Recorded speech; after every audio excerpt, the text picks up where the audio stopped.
Item number 2 is in the name of Deputies Martin Ferris and Danny Healy-Rea, and it concerns the possible closure of St Mary's of the Angels, Beaufort, County Kerry. Deputy Ferris, you have 2 minutes. Minister, on Saturday past, I visited St Mary's of the Angels along with Councillor Damien Quigg. We met with the residents and we met with staff. Currently, there are 76 residents in St Mary's of the Angels, and 16 residents are affected as they are housed in 2 units, St Brendan's and St Filda's, 9 and 7 respectively. They are responding to the Healy-Rea report and the response at St John of God Services to the non-compliance and issues regarding 2 of the living conditions. That's in St Filda's and St Brendan's. And apparently St John of God's position is consultation agreement with the HSE to set up a national joint task force to progress the decongregation of St Mary's of the Angel as a national pilot site. St Filda's is prioritised one, and this plan is in agreement with the HSE. Obviously, this has caused consternation among some of the residents and their family ones. Some of the parents have already been contacted by St Mary of the Angels about a proposed move for their children to various sites around Kerry into communities. Some have been told the names of the sons and daughters are on the list for council houses. While none of the parents would disagree with residents that are not totally dependent and would be able to survive in a move-on community and so forth, that's a given. But an awful lot of the residents there have been there a long time. Some of them going back 29 years have been there, and it is their home away from home. And they are used to the services that there, and there is an excellent service there. And I would like if you had a chance that you could visit it and see for yourself. In that services, you have a general practitioner who visits the centres each week. You have an out-of-hours GP service. You have regular medical assessments, on-site services, allied health specialist services, speech and language, occupational therapy, massage, music therapy, physiotherapy. You also have a hydrotherapy pool, special sensory rooms and heated water bed. And it is a fantastic service, servicing Kerry and beyond. And I would like to get your response to it. I hope that what we're hearing is not true, because if a bit of investment from the government on the 2, the St Felda's and the St Brendan's centres would solve the issue. Thank you very much. Deputy Healy-Rea. Very much, John Caller, and thank you to the Minister for taking this very important question. You see, I'm asking you to reverse the decision that's being made here by the HSE and St John of God's, because not alone are they talking about moving 17 patients or people out of these wards, they're talking about closing down the whole lot, Minister. And this is HSE policy, we're told, going back as far as national policy that was ordained sometime back in 2011. Now, one size doesn't fit all, and I'm sorry, but some of these people here are not fit. Many of them are not fit to live on their own, and I see for myself on last Friday. And all right, if there are some, and we'd all be delighted with that, if some of them could make it in the outside world and in communities.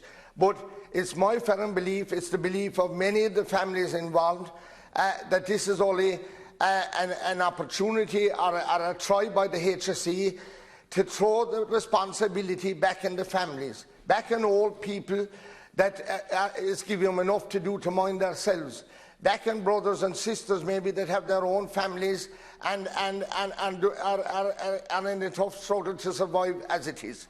Yes, they come home for weekends and at different times, and that's very appreciative. The cost of keeping one person in a house in a community is costing at the present €600. The HSE does, and the country doesn't have that kind of money. When we see an elderly woman, 89 years of age, had 2 hours home help per week, it's now cut to 1. Hospital beds aren't available for patients that need an operation, and operations are being held up. I'm asking you, Minister, How much time has this taken up on the officials of the HSE involved in this project? Is this how valuable money is being spent? I just want to thank the staff and the people that are working there for the loving care and attention that they are giving those people and the families. They're part of an extended family. They work together and they have provided a great service. I'm asking you, Minister, not to break this up. Thank you very much. Minister. Okay. 4 minutes. First of all, I want to thank Deputy Martin Ferris and also Deputy Danny Healy-Rea, and I've also been talking to a number of your colleagues, including your brother Michael Healy-Rea, over the last 24 hours in relation to this particular issue. Can I say, first of all, it's important that when we're dealing with this issue, that we also look at what are the facts and what is happening as well on the ground. And of course, I will always listen to public reps and listen to concerns of parents. In June 2011, the report Time to Move On from Congregated Settings, a strategy for community inclusion, was published by the HSE.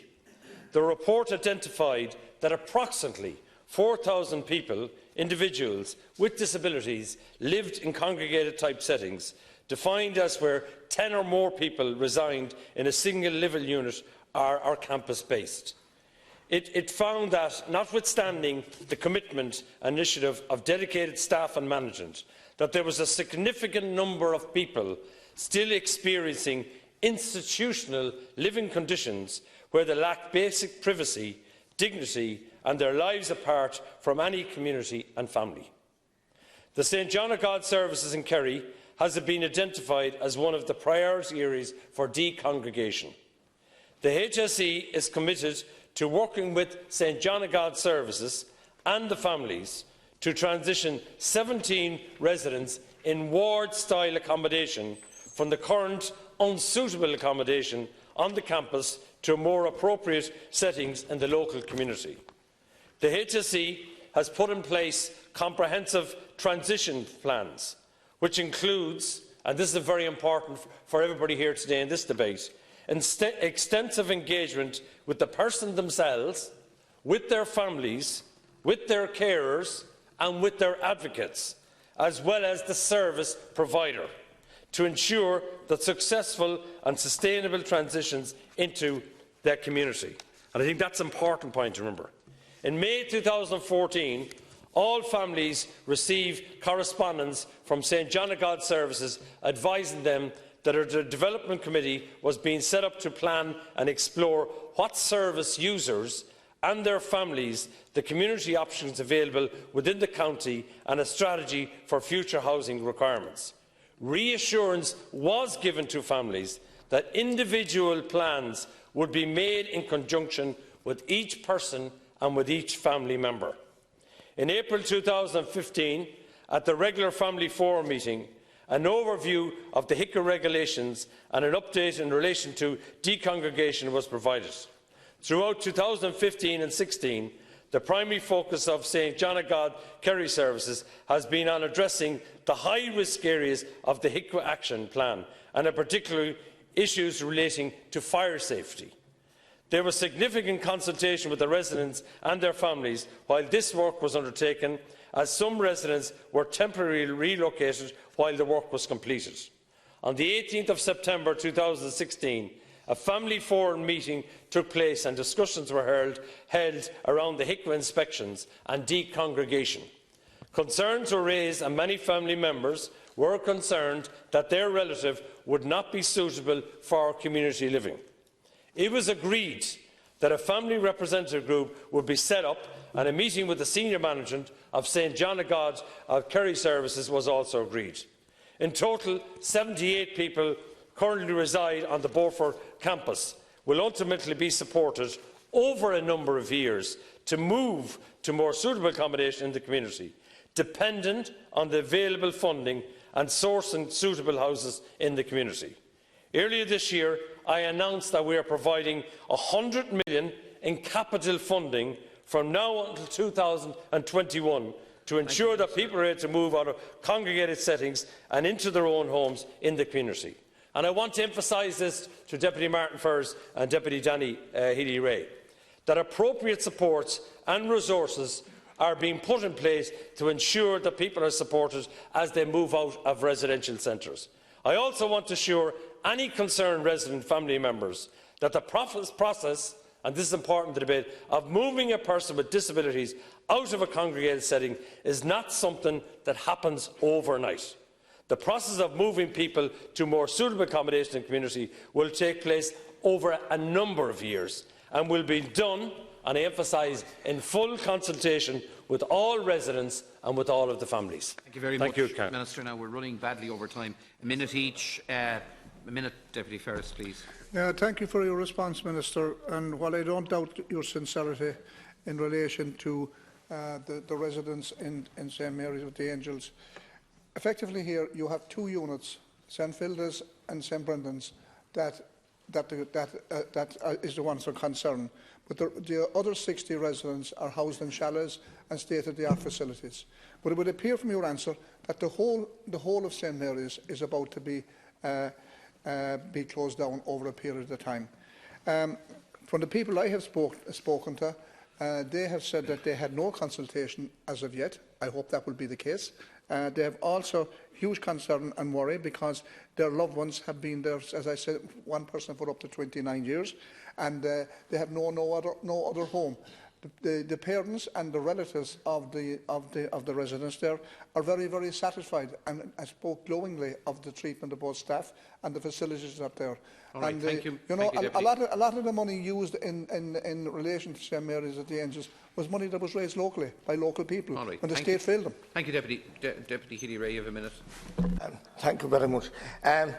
St Mary of the Angels should have been the last place to be decongregated, because, as I know it, its tranquility, the beauty of where it is sitting between the mountains of Carrantoul and the beautiful Beaufort and the Lone. It's in the heart of the county. It's central in the county, accessible to everyone equally.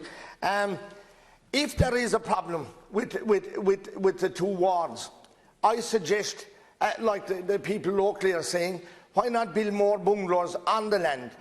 He got the land for nothing from a retired farmer and his daughter. Is this what he wants to do with it? To close it down and to sell it off for more money for some other idea, or to pay more HSE officials? I'm asking you, Minister, to go down there yourself and look at this place, because what's going on here is wrong, and what's being proposed is wrong, and you won't know or realise what we're talking about till you see it for yourself. All right. And if we don't do that, you'll hear plenty more about it, because it won't be closed very easy. Thank you, Deputy Minister. 2 minutes to conclude. I want to thank my colleagues, and I also want to thank you for the invitation as well. And I will seriously consider that invitation, because I have spent the whole summer visiting centres all over the country, and I haven't got as far as Kerry yet, but I tell Deputy Ferris and Deputy Healy-Rea that I'll go down and absolutely visit the centre, because I was delighted to see it. But can I just say as well, and I'll be honest with you all, that I disagree with some of the points you're raising in relation to, I want to end the whole idea of persons with disabilities in big institutions. Now, that's my policy, and that's my vision, and that's my plan.